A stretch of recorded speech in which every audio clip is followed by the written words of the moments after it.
Ring up Jonathan Smith.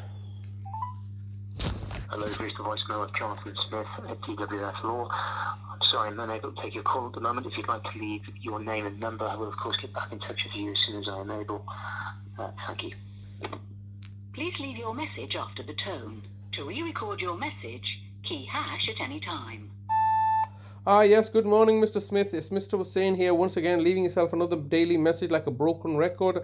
This is message number 141. I've left you 140 previous messages from the 18th of October 2023, and today is the 7th of March 2024, and the time is around about just after 10 past 10 in the morning, and I'm once again looking to engage with you, to ask you to look to speak with me regarding ongoing issues. Obviously you've managed to get everything your own way. That must be good, isn't it? You don't need to go get qualified, you don't need to do anything like this, you don't need to be good at your job. All you need to do is acquiesce yourselves to the local authority who will just railroad things to your advantage. I mean, look at this.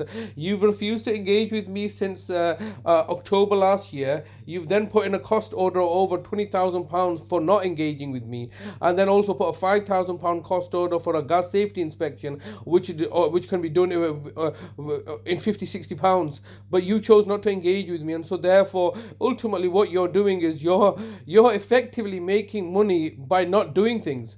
That must be a sweet deal, isn't it? I mean, I know the local authority do something similar, where they make money out of misery and fraud and corruption. So they make money out of their own incompetences and the misery that they induce. And you're doing exactly the same thing, Mr. Smith. Is that you are trying to make money out of, you're trying to get basically, it's just ridiculous. You're trying to make money for yourselves for not doing anything. What have you done? I was speaking to the courts in December last year, November, December, and they said, oh, you've not even contacted us, so you've not done any work on this case. In fact, it was a case that you didn't even, as a legal representative, you didn't even attend the hearing in May, which was listed as an attended hearing, which I was not made aware of. But you didn't even attend. You didn't even know about it. You didn't even know about the hearing on the 17th of July 2023. It was only a day before that you found out, when the courts contacted you. So this is the reality of the situation. You've basically looking to make £20,000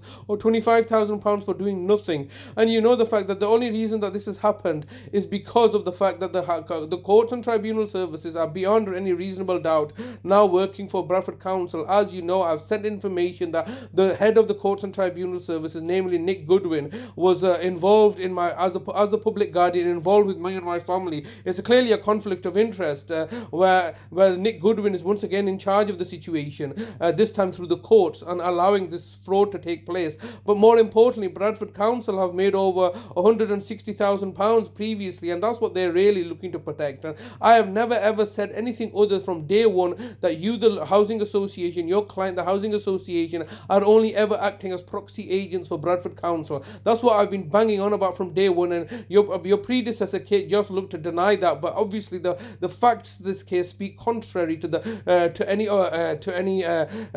dismissal that you look to put forward. This is a Bradford Council case. They have a vested interest to ensure the fact that this case is not succeeded with, and I fail because of the fact that they stand to lose at a minimum £163,000, which they've taken from myself to give to my which they've taken from myself to feed themselves, and also they've taken money to give to Talib, which now they control, and that's exactly what they did in my mother's case.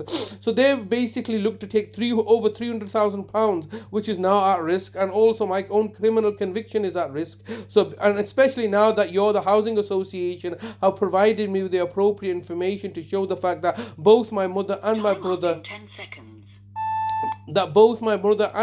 had signed over their power of attorneys to me in 2014. I'm mindful that this happened in April 2014, which is over 10 years ago. So once again, I urge you to contact me. Has reached maximum length. Message deposited. Thank you for calling. Goodbye. Their situation is completely untenable. It's like they're desperately trying to do one thing after another, desperately trying to do things by buying the house out, buying off the judges to make me homeless, to kidnap my brother, to do acts of villainy and tyranny against me, because they're getting desperate now, because this position is completely unsustainable and untenable. And that's why one of the reasons they need to do anything and everything in their power by buying off the judges. And this is why I fear for my life, because they can come and attack me because they can't win.